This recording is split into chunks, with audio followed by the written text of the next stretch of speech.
बार जीकर कितनी बार मर चुकी हूँ। अब मुझे किसी बात का कोई एहसास नहीं रह गया। नहीं कुंती, तुम्हें सारी बातें भुलाकर एक नई जिंदगी शुरू करनी होगी।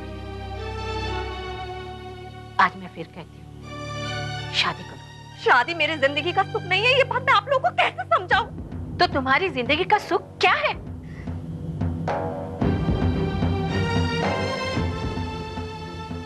कर्ण,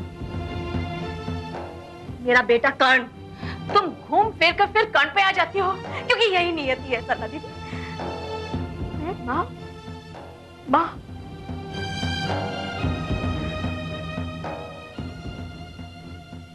जिस प्रकार धरती सूरज के चारों ओर घूमती है, वही हाल मेरा है सरला दीदी। मैं धरती हूँ और सूरज मेरा बेटा कर्ण। हम दोनों के बीच दूरी भले हो सकती है, लेकिन हमारा संबंध अभेद्य, अमिट और अटल है। और मैं मां के सौभाग्य को खोने नहीं दूंगी। कुंती, वो संबंध होने को कौन कह रहा है? तुम अगर ऐसा मानती हो तो मानती रहो। हर कोई एक साथ कई रिश्तों में जीता है।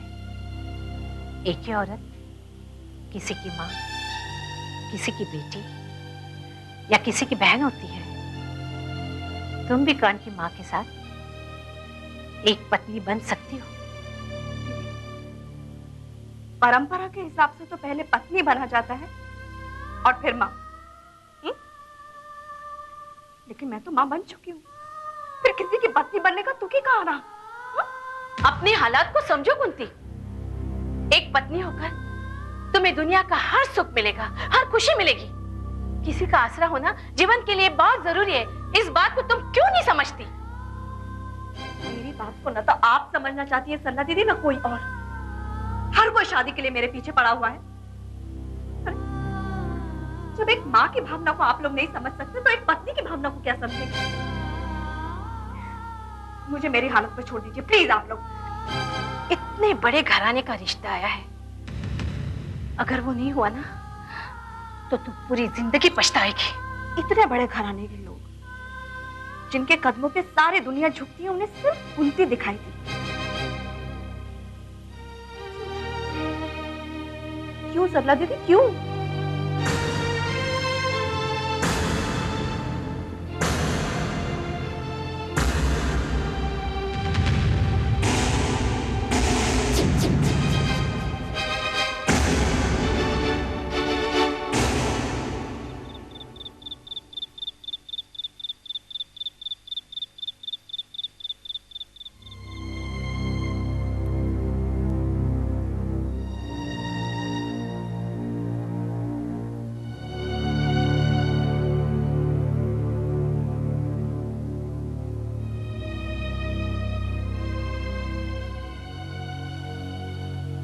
माँ, आप अब भी मुझसे नाराज हैं? हमने कहा ना नहीं। तो इतनी बेरुखी से बातें क्यों कर रही? रोहित, हमें लगता है या तो हम बूढ़े हो गए हैं या फिर तुम बहुत बड़े हो गए हो। आप इसलिए कह रही हैं कि ऑफिस में मैंने आपसे ऊंची आवाज में बात की थी। रोहित, एक माँ अपने बेटे की हर ऊंची नीची आवाज बर्दाश्त कर सकती है। अगर नहीं बर्दाश्त कर सकती तो ये कि उसका बेटा उसे गलत समझे। माँ, आप ठंडे दिमाग से क्यों नहीं सोचती? आप ये जो कुछ कर रही हैं, क्या वो सही?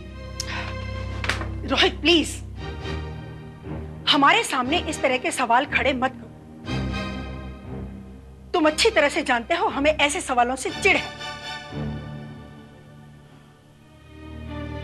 देखो मां, मैं अब दूध पीता बच्चा नहीं हूं। मुझे भी पता है कि सही क्या है और गलत क्या है। तो फिर ठीक है ना, तुम्हारे जो जी में आए करो। हम तुम्हारे किसी भी फैसले में किसी तरह का कोई दखल नहीं देंगे। मां, प्लीज मेरी बात को समझने की कोशिश कीजिए। इस तरह नाराज मत हुई। तुम्हारी बातों को समझने के चक्कर में ही तो हम आज तक तुम्हारी शादी नहीं कर पाए। आप मेरी शादी के लिए कुंती के पीछे क्यों पड़ गई? हमारा अपना एक स्टेटस है, पैसा है, हमें किसी लड़की की कमी है? हमें जो चाहे लड़की मिल सकती है। कौन लड़की मिल सकती है?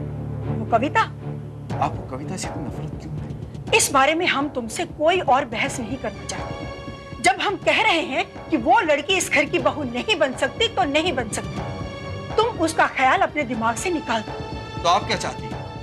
मैं कविता का ख्याल निकाल के कुंती के बारे में सोचने लगूं? आप ऐसा चाहती हैं? अगर हम ऐसा चाहते हैं तो इसमें बुराई क्या है? हाँ, आपने अपनी जिंदगी के सपने अपनी आंखों से देखे, अब मेरी जिंदगी का सपना भी आप अपनी आंखों से देखना चाहती हैं। मुझे अपनी जिंदगी के सपने देखने का कोई अधिकार है या नहीं? तुम्हारा सपना अगर कविता है तो ये सपना हम कभी पूरा नहीं। उसके माँ बाप का पता नहीं, घर बार का पता नहीं, स्टेटस क्या है उसका? कुंती का क्या स्टेटस है? वो कौन से ऊंचे खानदान की? इसके बारे में आप मुझे बताएंगे? कुंती हमारी पसंद है और कविता मेरी पसंद है। मैं ये बात कह के आपकी बात का विरोध नहीं कर रहा हूं। तो ये विरोध नहीं तो और क्या है? हमने आज तक तुमसे कोई भी चीज मांगी है क्या? तो फिर क्या तुम हमारे लिए हमारी पसंद की बहू नहीं ला सकते? कुंती कब और कैसे आपकी पसंद हो, ये तो मेरी समझ से बाहर है। आप उसकी जिंदगी के बारे में सब कुछ जानती हैं और आप ये भी जानती हैं कि वो एक बच्चे की मां है। रोहित, तुम ये सब नहीं समझोगे। कभी किसी बेबस और लाचार को सहारा देकर देखो, फिर देखना तुम्हारी पूरी की पूरी जिंदगी खुशियों से भर जाएगी। मां, हमदर्दी जताना अलग बात है और शादी करना अलग बात है। हम कुंती के साथ हमदर्दी नहीं जता रहे हैं, बल्कि पूरे सम्मान के साथ हम उसकी जिंदगी खुशियों से भर देना चाहते हैं। कोई दूसरी लड़की इतने बड़े कारोबार को और तुम्हें नहीं संभाल पाएगी। हमारा क्या है, आज है कल नहीं रहेंगे, लेकिन तुम्हारी जिंदगी में कोई तो ऐसा रिश्ता होना चाहिए जिसे जिंदगी की समझ हो, जिसने जिंदगी देखी हो। आपकी सारी बातें मेरी समझ से बाहर है। रोहित, तुम बस इतना समझ लो कि हम एक अबला को सहारा देना चाहते हैं। मां, आपने मेरी जिंदगी में भी सोशल वर्क शुरू कर दिया। मां, आप अच्छी तरह जानती हैं कि हिम्मत कुंती से शादी करना चाहता है और दोनों की शादी लगभग तय है। लेकिन वो हिम्मत कुंती के लायक है क्या? अगर वो कुंती के लायक नहीं होता तो कुंती के बाबूजी उसके घर हिस्सा लेके नहीं जाते। ये उनकी गलती थी। आज वही कुंती के बाबूजी अपनी बेटी को हमारे घर की बहू बनाने के लिए उतावले हो रहे हैं। मां, ये तो सरासर हिम्मत की भावनाओं के साथ खिलवाड़ करना हो। उसकी भावनाओं के साथ हमने कोई खिलवाड़ नहीं किया, बल्कि वो खुद अपने साथ खिलवाड़ कर रहा है। अरे कोई हाथ बढ़ाकर चांद को मुट्ठी में करना चाहे, ये संभव है क्या? अच्छा ये बताओ मां, आपने उस दिन हिम्मत को बुलाकर क्या कहा? कुछ नहीं। देखो मां, अगर आपने कुंती को लेकर उसे अपमानित किया है तो मुझे इसके लिए शर्मिंदा होना पड़ेगा। हमने उसका कोई अपमान नहीं किया है, सिर्फ उसे हकीकत बताई है। मां, आपने उसे क्या हकीकत बयान की है इसके बारे में मुझे पता चल जाएगा। वैसे उस दिन के बाद मेरी हिम्मत से बात भी नहीं हुई। बात नहीं हुई तो बात कर लो ना। लेकिन हम तुम्हें एक बात बता देते हैं, ऐसे छोटे लोगों को मुंह नहीं लगाना चाहिए, वरना सर पर चढ़कर बैठ जाते हैं। हमारी ये बात भूलना नहीं।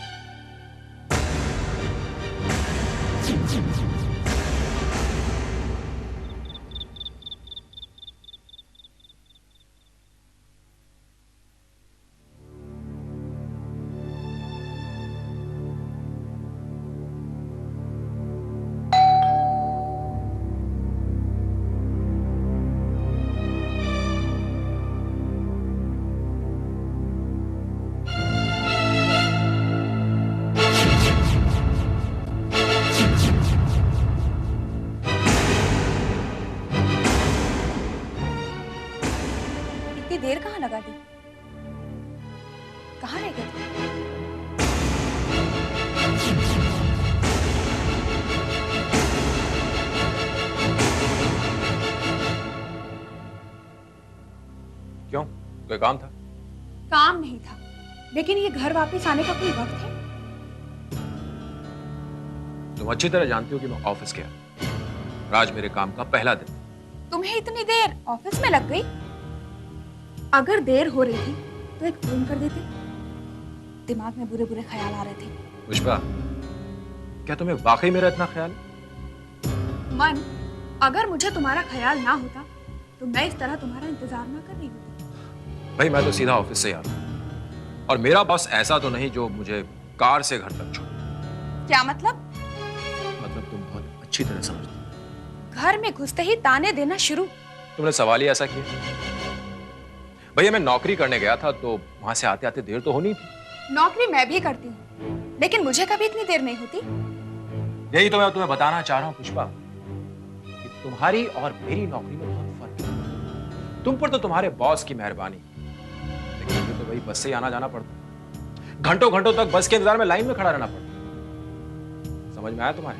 मन, तुम मेरी बात का कभी सही जवाब नहीं दे सकते क्या? दिन भर का थका माना मैं वापस घर आया और आते ही तुमने अपने सवालों की बंदूक मुझ पर तानी। बस से आने में तुम्हें इतनी देर हो गई? तुम्हें क्या लगता है कि मैं ऑफिस के बाद गुलछर्रे उड़ाकर कहीं से आ रहा हूँ? पुष्पा, मैं तुम्हारे जैसा नहीं हूँ। आखिर तुम कहना क्या चाहते हो मन? कि मैं ऑफिस के बाद गुलछर्रे उड़ाती हूँ? तुम मुझ पर इस तरह झूठा इल्जाम कब तक लगाते रहोगे? शुक्र करो कि सिर्फ तुम पे इल्जाम लगा है, सजा नहीं दी है। कौन सी सजा देना बाकी रह गया है मन? दिन रात इस तरह की बातों से छलनी करते रहते हो। क्यों? बहुत घाव हो गए? अगर मेरी इतनी परवाह है तो अपनी आदतें क्यों नहीं सुधार लेती तुम? कौन सी बुरी आदतें हैं मुझ में? तुम्हारे दिल में जो आता है तुम बोले चले जाते हो। क्यों? मैं कुछ गलत बोल रहा हूँ? नहीं नहीं, बिल्कुल सही बोल रहे हो तुम। मैं नौकरी छोड़कर घर में बैठ जाऊं तो तुम्हें अच्छा लगेगा? तुम तो ऐसे कह रहे हो जैसे नौकरी तुमने मुझसे पूछकर की थी। नौकरी तुमने अपनी जिद से की थी, और अब तुम नौकरी करती हो या छोड़ती हो ये तुम्हारा अपना फैसला होगा।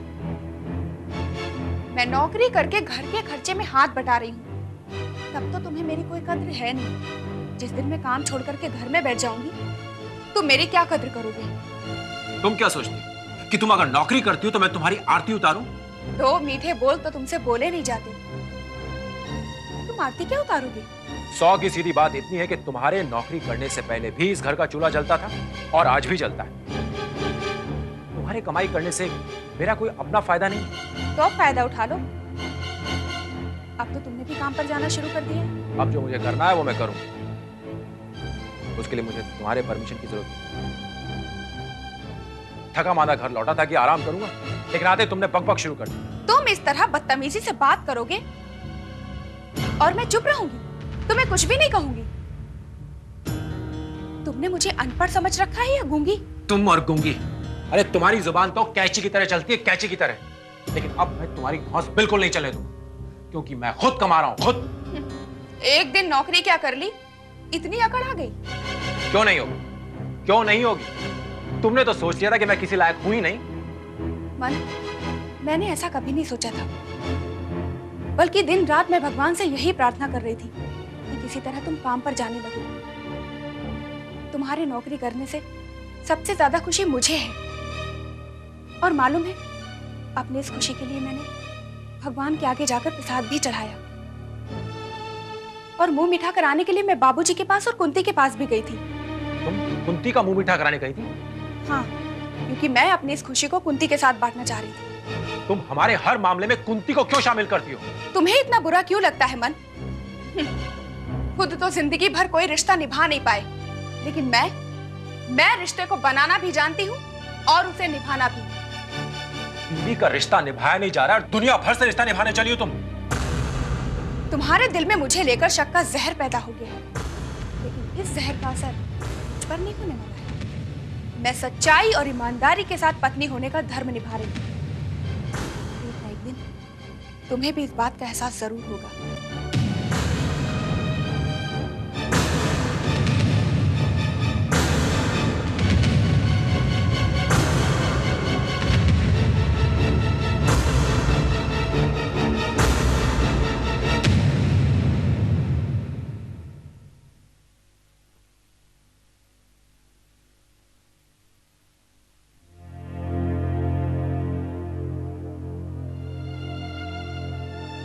मैं अंदर आ सकता हूँ सर? अरे आओ हिम्मत, आओ। हिम्मत, एक्चुअली मैं तुम्हारा इंतजार कर रहा हूं। एक्चुअली मैंने तुमसे ये जानने के लिए बुलाया है कि मुझे माँ से तुम्हारी क्या बात हुई। कब? क्या बात हुई सर? ज्यादा अनजान मत बनो। मैं अच्छी तरह जानता हूं कि माँ ने तुम्हारा अपमान किया। सर, माँ जी मेरा अपमान क्यों करेंगे? क्या मैं उनके बराबरी का हूं? और जब मैंने कोई गलत काम नहीं किया, किसी के साथ बुरा व्यवहार नहीं किया, किसी का अपमान नहीं किया, तो वो मेरा अपमान क्यों करेगी? फिर उस दिन तुम्हें उन्होंने अपने कैबिन में क्यों बुलाया? सर, यूं ही हालचाल पूछने के लिए बुलाया था सर। हालचाल के लिए?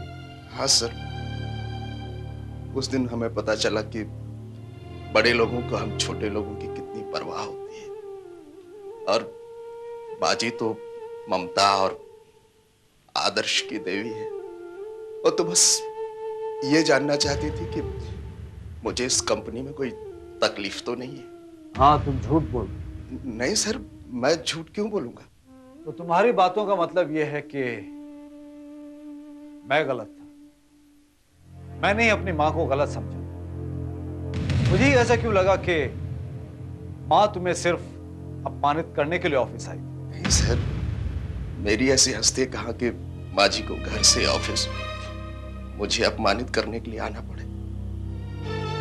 लेकिन सर, आपको ऐसा क्यों लगा? मैंने तुम्हें खुद उनके कैबिन से बाहर निकलते हुए देखा और तुम्हारे चेहरे से साफ जाहिर था कि उन्होंने तुमसे उल्टी सीधी बातें कही। नहीं सर, वो आपको भ्रम हो गया होगा। सर, वो तो जानना चाह रही थी कि मुझे इस कंपनी में कोई तकलीफ तो नहीं है, मैं यहाँ कब से काम करता हूँ, मेरी पगार कितनी है और मेरे घर में कौन कौन है। सर, माँ जी ने जब मुझे बुलाया तो थोड़ी घबराहट हो रही थी, लेकिन जब उनसे बातचीत हुई तो मेरी घबराहट दूर हो गई। कमाल है, तुम मेरे सामने मेरी माँ की नई तस्वीर पेश कर रहे हो। नहीं सर, जो हुआ मैं वही बता रहा हूँ। अब मैं कोई बढ़ा चढ़ा के थोड़ी बता रहा हूँ। माँ जी की बातों से तो मुझे अपनी माँ की याद आ गई। उनका धुंधला धुंधला चेहरा, ऐसा लगा जैसे अभी भी उनकी छाया मेरे साथ।